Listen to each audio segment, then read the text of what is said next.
कि आपका भी कहीं अपमान हो रहा हो और अपनों से अपमान हो रहा हो तो आपको जवाब देने की जरूरत नहीं है। जो तुम्हारे रास्ते में कांटा बो रहा है बोने दो, तुम ना बुरा सोचो।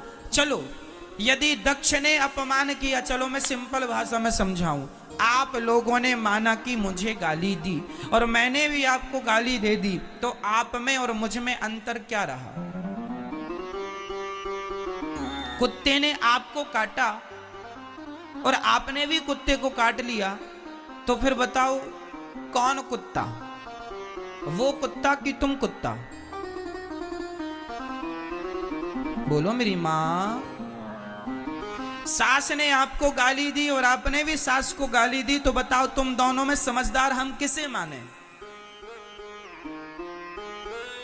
मैया कह दो ना मेरी मां।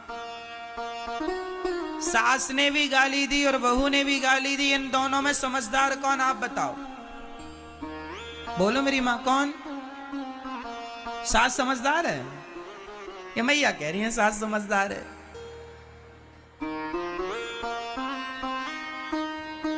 सास ने गाली दी और बहू ने भी गाली दी, इसमें दोनों ही मूर्ख हैं।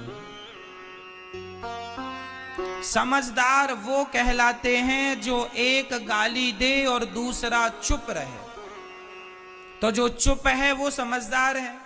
क्योंकि हमारे यहां सिंपल कहावत है, कुत्तों के मुंह नहीं लगा जाता। जो गाली दे वो कौन भौंकता कौन है? आज सास भौंक रही है तो तुम भी भौंकोगी क्या? आज बहू भौंक रही है, तुम भी भौंक लो। जो भौंक रहा है वो कौन है? कुत्ते के वंशज हैं। भौंकते रहो। अभी तो एक भौंक रहा था, सास ने किया भौं तो बहू ने भी भौं भौं, लो चालू हो गया महाभारत।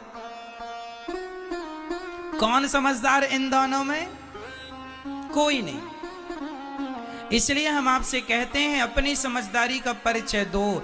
कोई शंकर जी को गालियां दक्ष ने दी, क्या शंकर जी ने गालियां दी? भगवान कृष्ण को शिशुपाल ने कितनी गालियां दी? बोलो मेरी मां। मैया जी कितनी? 100 गालियां भगवान ने चुप रहकर सुनी कि नहीं? यदि भगवान होकर 100 गालियां चुपचाप सुन लेते हैं, तो हम और तुम इंसान होके 10-20 गालियां क्यों नहीं सुन लेते? क्यों कुत्तों की मुंह लगते हो? और अपने आप को आप लोग समझते हैं हम बड़े समझदार हैं, हम जवाब दे रहे हैं। अरे मां, कहां जवाब देना है कहां नहीं देना, यह भी एक समझदारी का विषय ही है। सबको जवाब नहीं दिया जाता है ना। क्या जवाब दें हम इनको?